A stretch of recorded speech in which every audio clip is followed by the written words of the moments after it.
Okay, this week our focus is going to be on right triangle trigonometry, and we will be reviewing some geometry before we get into the trigonometry.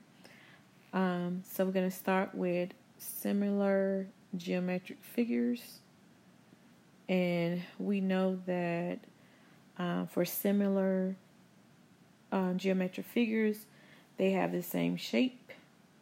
Specifically, their angle measures are equal and their sides are proportional. For example, if I had, let's just say I had two triangles here.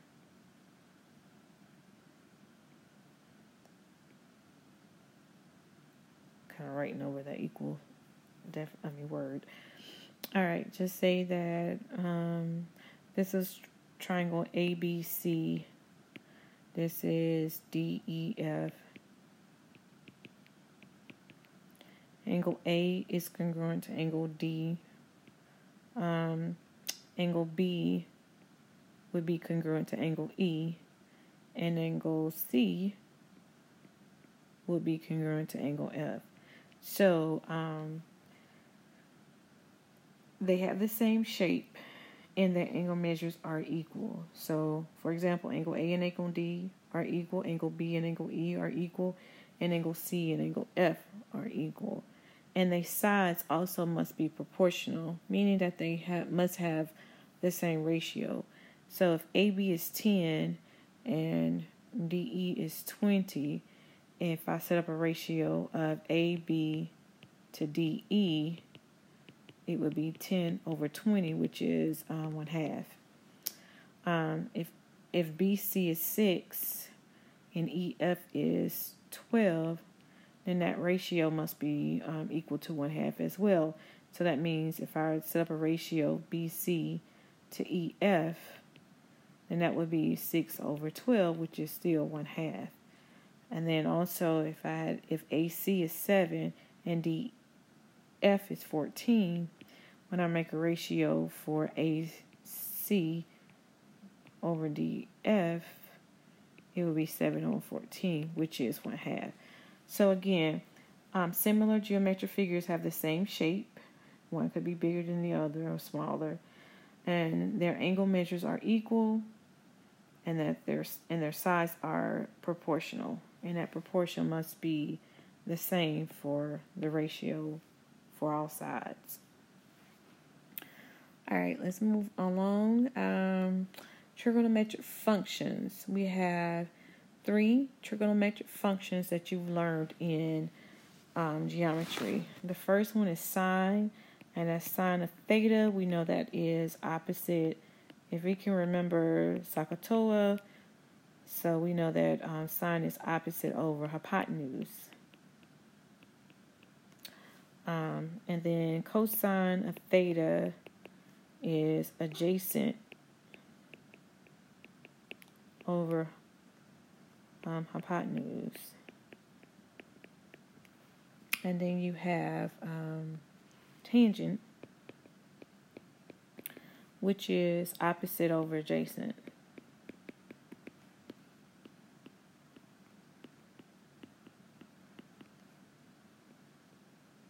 All right, so the new 3 trig functions that you're going to learn are cosecant, secant, and cotangent. Cosecant is written as CSC of an angle, and it is the reciprocal of sine. So, sine is opposite over hypotenuse, then cosecant is going to be hypotenuse over opposite. Secant is the reciprocal of cosine, and it is SEC of theta. And since cosine is adjacent over hypotenuse, then secant is going to be hypotenuse over adjacent.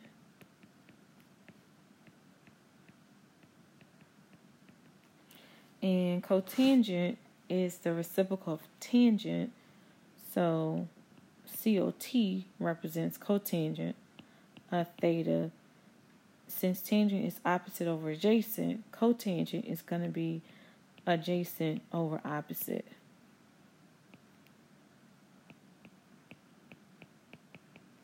So if we're looking to the right, and theta is the angle of interest,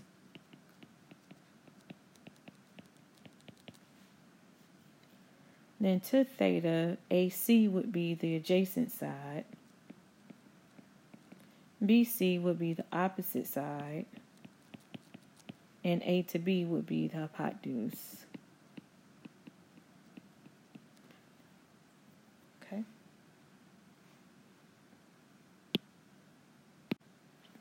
Okay, so the next thing is a 45, 45, 90 triangle. And we know that in a 45, 45, 90 right triangle, we have two angles that are 45 degrees. We have a 90-degree angle. We know that the ratio of the sides are 1 to 1. And our hypotenuse is radical 2. And if we didn't know what the hypotenuse is, we can use the Pythagorean theorem to get the hypotenuse. So 1 squared plus 1 squared is c squared. 1 squared is 1 plus 1 squared is 1, which is c squared. 1 plus 1 is 2, which is c squared. We take the square root of both sides. We get the square root of 2 is equal to c. And c is our hypotenuse. So that means that it's going to be radical 2. So it doesn't matter which angle we reference in this case, because both of our angles are 45. So it doesn't matter which 45 angle that we represent or we reference. It's going to be the same for both of them. So I know that sine is opposite of hypotenuse. So if I wanted to find the sine of 45, I know it would be the opposite side, which is 1 over the hypotenuse is radical 2. We do not leave radicals in the denominator, so we have to rationalize them. So if we wanted to rationalize 1 over radical 2, we have to multiply the 1 over radical 2 by radical 2 over radical 2 to get that radical out of the denominator. So if I multiply 1 times radical 2, I get radical 2. If I multiply radical 2 times radical 2, that gives me radical 4, but I know that the square root of 4 is 2. So my simplified fraction would be radical 2 over 2. All right, cosine is going to be the adjacent side, which is 1 over the hypotenuse, which is radical 2. And again, we do not leave radicals in the denominator, so I have to rationalize it, and my answer would be the same as the sine of 45. And the tan of 45 is the opposite side over the adjacent side. So my opposite side would be 1, and my adjacent side would be 1. So opposite over adjacent would give me 1. And remember, cosecant is the reciprocal of sine. So it'll be your hypotenuse, which is radical 2, over your opposite side, which is 1. And that is just radical 2. Secant would be your hypotenuse over adjacent. So again, your hypotenuse is radical 2. Adjacent side is 1. So radical 2 divided by 1 is just radical 2. Cotangent is your adjacent over your opposite. So your adjacent side is 1. Your opposite side is 1. So your cotangent of 45 would be 1. All right, let's look at a 30, 60, 90 right triangle. So I know that if this is 30 degrees, then the side opposite to 30 degrees would be my short side or shorter side, which would be, in this case, is 1. And 60 degrees is considered my longer leg. Across from the 60 degrees is the longer leg, which in this case is radical 3, and my hypotenuse is 2. And my ratio for this 30, 60, 90 degrees is x radical 3, and 2x. Okay, one side is x. The side opposite to 30 is x. The side opposite to 60 is x radical 3. The shorter leg times radical 3. and 2x would be the 2 times the shorter leg. Okay, so let me write that. Shorter leg. This is the shorter leg times shorter leg times radical 3 is the longer leg, and twice the twice the shorter leg is the hypotenuse. Okay. All right, so since I have my right triangle, I can find the sine of 30. So I'm referencing the 30-degree angle. So the opposite to 30 is 1 over her hypotenuse, which is 2. And I can get the cosecant of 30 degrees, which is hypotenuse over opposite, which is 2 in this case. Cosine of 30 degrees is adjacent, which is radical 3, over hypotenuse, which is 2. The secant is going to be the reciprocal of cosine, which is 2 over radical 3. And again, we don't relieve radicals in the denominator, so I'm going to rationalize it up here. 2 over radical 3, I need to multiply numerator and denominator by radical 3, and I get 2 radical 3 over radical 9. And I know that radical 9 is, or the square root of 9 is 3. So it'll be 2 radical 3 over 3. 2 radical 3 over 3. The tan of 30 is the opposite, which is 1, over adjacent, which is radical 3. Have to rationalize that. So 1 over radical 3, I need to multiply that by radical 3 over radical 3. And I get radical 3 over radical 9, which is radical 3 over 3. So this would be equal to radical 3 over 3. And then I have the cotangent of 30, which is the reciprocal of tangent, which is radical 3 over 1, which is just radical 3. All right, let's look at the same triangle. And then we're going to try to see if we can find the 6 trigonometric ratios for 60 degrees, referencing the 60-degree angle in the 30, 60, 90 triangle. Just moving the angles around here. All right, so I want to find the sine of 60 is the opposite side, which is radical 3, over the hypotenuse, which is 2. And then the cosecant of 60 would be 2 over radical 3. But again, we have to rationalize that, and I'm going to go to the side and rationalize it. Multiply top and bottom by the denominator. You get 2 radical 3 over radical 9, which is 2 radical 3 over 3. So this would be 2 radical 3 over 3. The cosine of 60 is adjacent over hypotenuse. That's right, 1 over 2. And the secant would be 2 over 1, which is just 2. Tangent of 60, would be opposite, radical 3 over adjacent, which is 1. And that's radical 3. The cotangent would be the reciprocal, which would be 1 over radical 3. Rationalize that. Would be radical 3 over 3.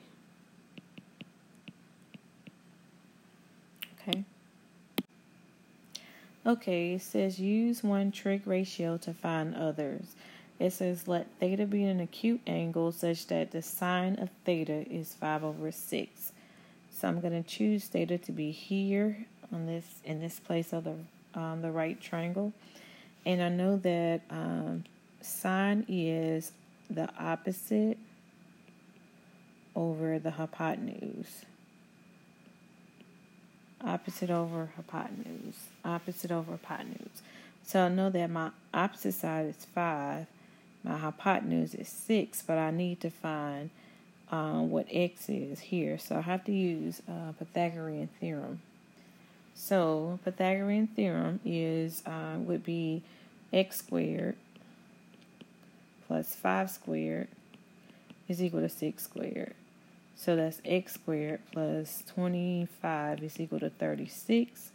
Subtract 25 from each side, and I'm left with x squared is equal to 11, and then take the square root of both sides, and that's going to give me x is equal to the square root of 11. So that side is equal to the square root of 11.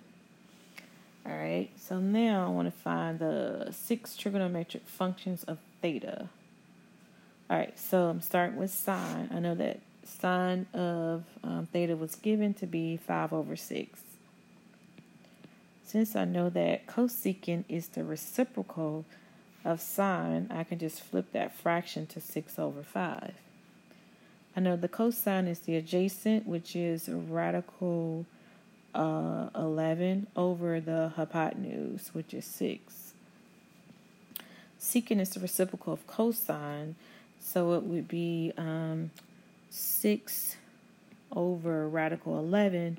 But remember, we can't leave radicals in the denominator, so we rationalize this by multiplying by the square root of 11.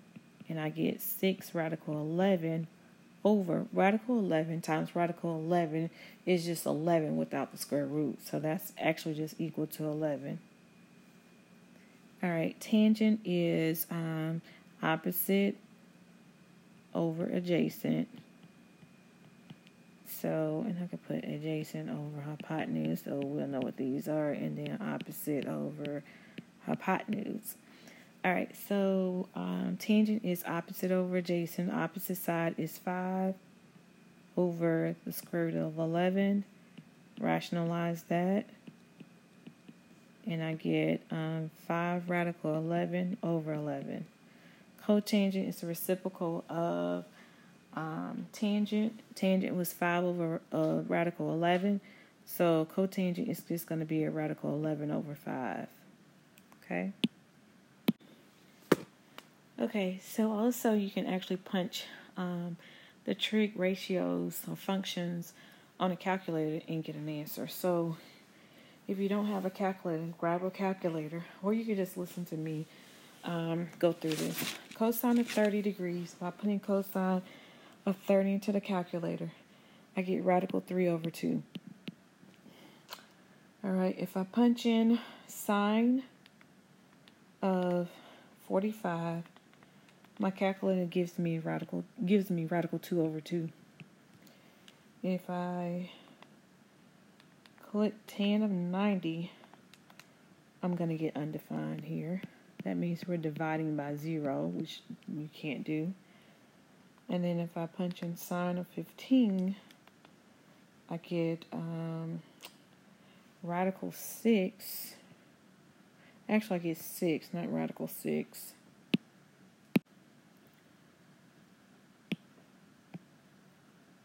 So I get 6 minus radical 2 over 4. And if I punch in cosecant of 45, I get radical 2. And if I do cotangent of 45, I get 1. So again, these can be calculated. Well, the trig functions of the angles can be found using a calculator.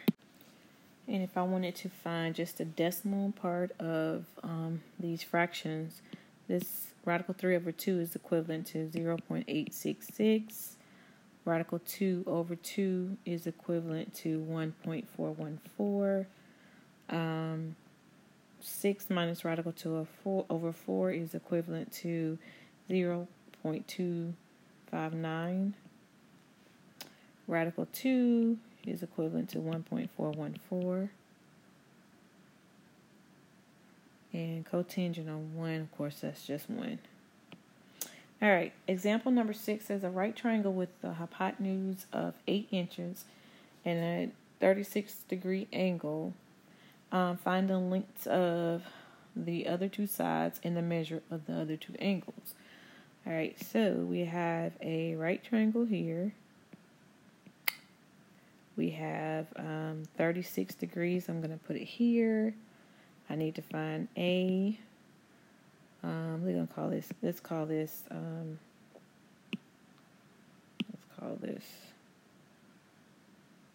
on a second. A, B, and C. And little a is across from big A. Little c is across from big C. And that's going to be 8. And little b is across from big B. All right, so if I need to find the measure of angle B. And I'm given angle A. Angle C is 90 degrees. And angle B is going to be 90 plus 36. Subtract that from 180. And that should give us 54 degrees. So angle B is 54 degrees. All right. So let me see if I can write this over here. Angle A is 36 degrees. Angle B is 54 degrees. And angle C is 90 degrees. And we're given little c, so we got to find little b and also little a. All right, so what I could do is set up a ratio. I can say sine of 36.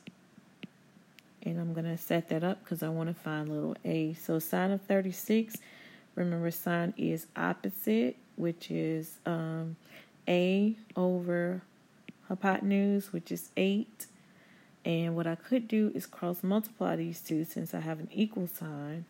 And that will be 1 times a is equal to 8 times sine of 36. And so a would be whatever 8 times sine of 36 is.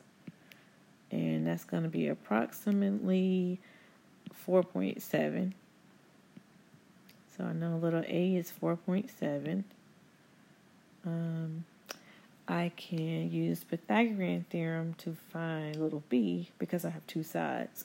So I have, let me see, this is 4.7. I have little a, which is 4.7 squared, plus b squared is what I'm looking for, equals c squared, which is 8 squared. So I have, I'm solving for b squared, so I have b squared is equal to 8 squared minus 4.7 squared. So I move the 4.7 squared to the other side. So I get b squared is equal to 64 minus 4.7 squared, which is, let's see, 22.09. So b squared is 64 minus 22.09. That's going to give us 41.91. If I take the square root of both sides, b is going to be approximately 6.5. So this is 6.5. So this will be my answer in the big box. Okay. All right, the last application, which is example 7, is finding the height of a building from a point 340 feet away from the base of the Peachtree Center Plaza in Atlanta. The angle of elevation to the top of the building is 65. So if you had somebody standing here and they're looking at the top of the building, then they will be looking at an angle of 65 degrees. It says find the height of the building, find a ratio that will relate an angle to the sides, usually the opposite and the adjacent side. So I have an angle here. I have an adjacent side. All right, and I'm trying to find this height here, so we're going to call that height X, or let's call it H, because we're looking for height. So we'll call it H. All right, so I need a trig ratio that will relate the adjacent side to the opposite side in order to find the height. So the only thing, or only trig function I know that relates the adjacent side to the opposite side of 65 would be tangent. So I have to set this ratio up as the tangent of 65 is equal to the opposite side over the adjacent side, which is 340 feet. So what I could do is cross multiply. That would be 1 times h is equal to 340 times 10 of 65 degrees. 1 times h is just h. That's going to give me the height.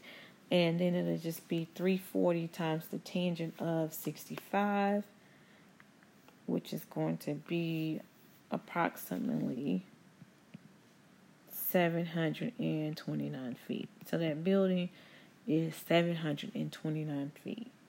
So we can use trigonometric ratios to find heights of buildings, or height of anything, to be honest. And that's it.